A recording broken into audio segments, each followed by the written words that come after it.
po kaya September 8 nga yung sulat. Yes, September 9, hindi na ako yung chairman.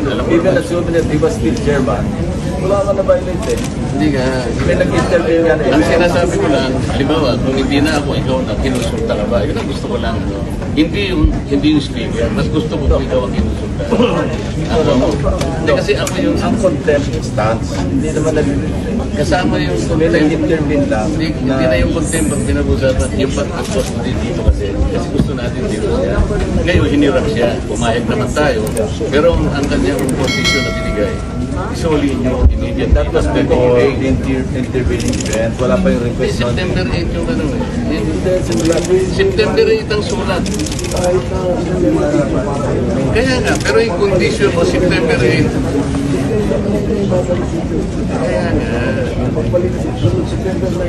sabi, ibalik nyo dito in the Senate, hindi sa PNP.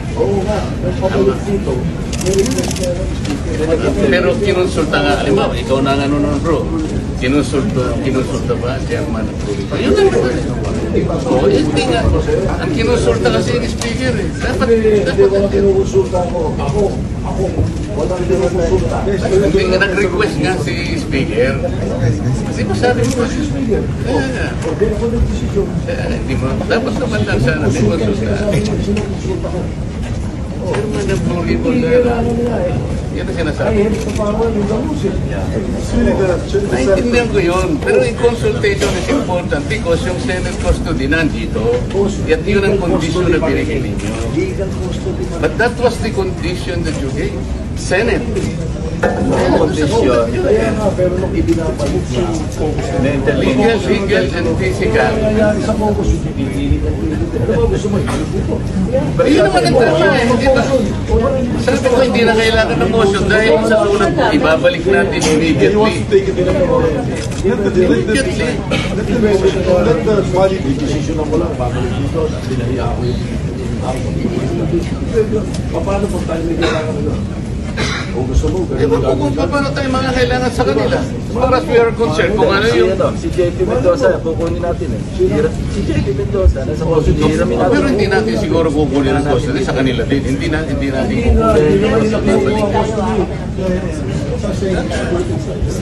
Kaya merienda muna tayo. Si Jinggoy, magulo ka talaga. Sila ay takot sa kanilang ginagawa mismo. Hindi po yan gagawain ng Senado na mag-impluensya ng resource person. Never pa nangyari yan na mayroong pumunta doon sa baba, tinakot yung nakakulong cited in contempt na resource person. Gawain nila yan sa House of Representatives. Ginawa nila kay Geraldo. Kaya huwag tayong basta-basta bumigay sa kanila dahil we should be independent from them, Mr. President. Hindi natin sila dapat sundin kung anong kagustuhan nila. We have to stand on our own. So in the evening, when the speaker called me, Senator Marcoleta was no longer chairman of the Blue Ribbon. No more, because we had already elected It was already Senator Lacson. Lacson, yes. Ibig bang sabihin po, Mr. President, nawawala ng visa yung ginawa namin? Hindi. Ganun po pala. He's still in legal custody. Dapat po, Therefore, igagalang po kung ano yung aming iniwan. yes, Doon tayo magsisimula. Ang iniwan ninyo, cite in contempt. Hindi And po. legal Nasa custody legal of the custody Senate. na po ng, He was still ng House. under the legal custody of the Senate. Mr. President, may I ask for immediate suspension? Session suspended. Yes, Senator you, Mr. Marcoleta is President. recognized. May I have the permission, Mr. President, to read your letter addressed to the House Infrastructure Committee dated September 8, 2025. This is to formally approve your request for Mr. Bryce Hernandez to attend your hearing tomorrow, September 9, 2025, 9 a.m. at the People's Center House of Representatives. We expect that he be returned safely immediately after the said hearing to the Senate. So this is very categorical, Mr. President. Their request that he be called for hearing in the House of Representatives was conditioned upon his safely return to the Senate. There is no need for a motion, Mr. President. I was still the chairman of Blue Ribbon Committee at the time, and it was very clear that we committed him to the custody of our Sergeant at Arms. Not in Quezon City, not anybody else. And so, as already asked by Senator Alan, we are not supposed to change the rule. I move, Mr. President, that he be back immediately to the custody of the Senate, not only because this is the condition that you gave them, but more importantly, in order to erase the perception that if he is here in the Senate, he is not safe. I will reject the idea that if he returns in the Senate, manganganib ang buhay niya. It is as if that we are giving credence to his statement, which I believe is not true, Mr. President. Mr. President.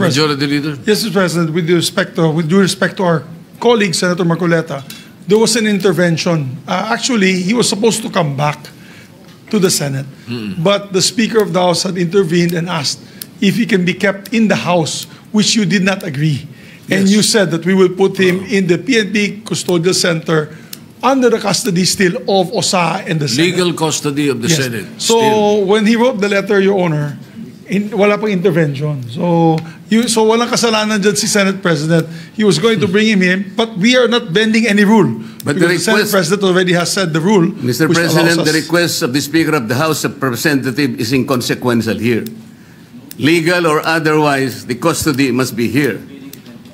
They are only asking us to lend him to their committee. The legal custody is still acquired by the Senate.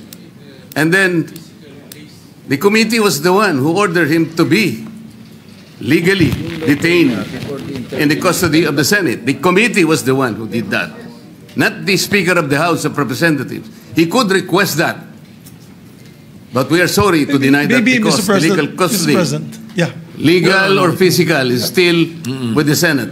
Mr. President, I think the points raised by Senator Marcoleta are valid. I think at the time, the witness had no fear of his life, but now he has fear of his life. We will guarantee that he's safe, even if he's in the Senate. No, that's why we're guaranteeing his safety if he's here in the Senate. But let's also be transparent, Your Honor, because I think the question there is kung meron bang mag-iimpluwensya pa sa kanya. That Diba? was the point of the Later on. minority leader. Correct. There might be a perception that if he is here, he might be influenced by someone.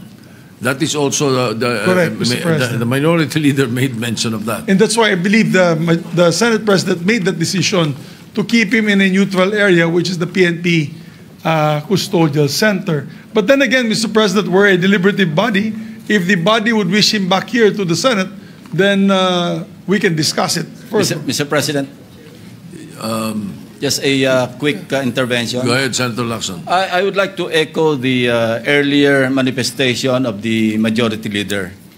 Yung letter po ng ating Senate President was valid before the intervening event occurred.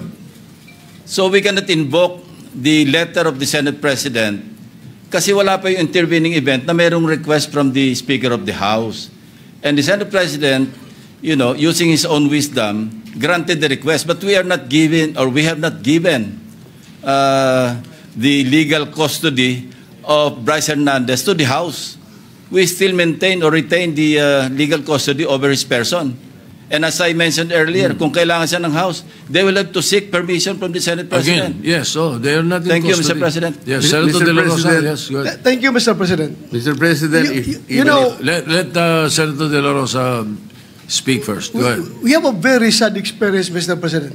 Because if the reason why the Speaker requested for Bryce Hernandez to be detained not in the Senate because for fear of being influenced by anybody or any member of the Senate, alam mo, Mr. President, Colonel Grijaldo nag-testify dito sa ating committee about the wrongdoings of the members of the Quadcom. Nagsumbong siya dito, Mr. President. And after he read his statement, sabi niya sa amin, Sir, can I be protected by the Senate? Dahil alam kong pinag-initan ako ngayon ng House. So, I share the information to the committee and even to the leadership of the Senate. But the following day, or the days after, he was required to appear before the Quadcom, and he was cited in contempt. Nang siya ay na-contempt, kinulong siya doon. At nang kinulong siya doon, look what happened. Binubombard siya doon, pinupuntahan siya doon at sinasabihan na huwag yung gusto namin na mangyari, gawin mo na para makalabas ka na dito sa kulungan. Hindi nag-give in si Colonel Grijaldo. Kinulong siya hanggang natapos ang 19th Congress. So, Mr. President, sila ay takot sa kanilang ginagawa mismo. Hindi po yan gagawain ng Senado na mag-impluensya ng resource person. Never pa nangyari yan na mayroong pumunta doon sa baba, tinakot yung nakakulong, cited in contempt na resource person. Gawain nila yan sa House of Representatives. Ginawa nila kay Colonel Grijaldo. Kaya huwag tayong basta-basta bumigay sa kanila dahil we should be independent from them, Mr. President. Hindi natin sila dapat sundin kung anong kagustuhan nila. We have to stand on our own. Thank you, Mr. President. Mr. President, Yes, Senator Marcoleta. noong pong September 8, 2025, ako pa rin po ang chairman ng Blue Ribbon Committee. Ang Blue Ribbon Committee po ang nag-approve ng legal and physical custody nung ma-cite in contempt si Bryce Hernandez. Nung makiusap po ang Speaker ng House of Representatives sa inyo, di po ba dapat nakonsulta naman ang chairman ng Blue Ribbon Committee? Dahil kami po, ginawa namin yon through the collective wisdom of the committee. Hindi po namin gawa-gawa yon. Kaya lang namin siya sinite in contempt sapagkat halos ipamukha na namin sa kanya ang mga datos. Ibinigay ko na sa kanya ang lahat ng ipinanalo at ipinatalo niya sa kasino. Pati yung ginagamit niyang dalawang ID na galing sa LTO, ayaw pa niyang aminin. Ganun po yung nangyari.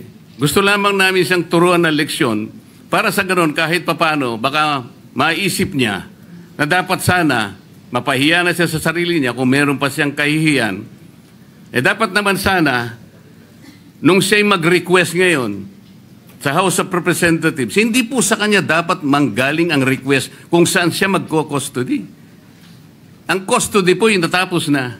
Nagsalita na po ang Blue Ribbon Committee. Bakit po hindi man lang nakonsulta ang Blue Ribbon Committee? Bakit kailangan po ang House of Representatives Speaker ang mananaig sa kanyang request? Kalabisan na po ba ang Blue Ribbon Committee noong araw na yon, Mr. President? May I be clarified on what date that transpired? Yesterday or September 8 po. Monday? Yes, Mr. President. Majority Leader. Monday was the hearing here in the Senate. Monday he was cited in contempt. But Yeah. the hearing in the House was on Tuesday, September 9. Yes, And Tuesday. nasa- So in the evening, Opo. when yesterday, no. So in the evening, when the Speaker called me, Senator Marcoleta was no longer chairman of the Blue Ribbon. No more because we had already elected It was Senator already Senator Lacson. Lacson, yes. Ibig bang sabihin po, Mr. President, nawawala ng visa yung ginawa namin? Hindi. He's Ganun po pala. He's still in legal custody. Dapat po, Therefore, igagalang po kung ano yung aming iniwan. yes, Doon tayo magsisimula. Ang iniwan ninyo, cite in contempt. Hindi And po. illegal Nasa custody legal of the custody Senate. na po ng, He ano, was ng still House. under the legal ng, custody ng of the Senate. Mr. President, may I ask for a minute suspension? Session suspended.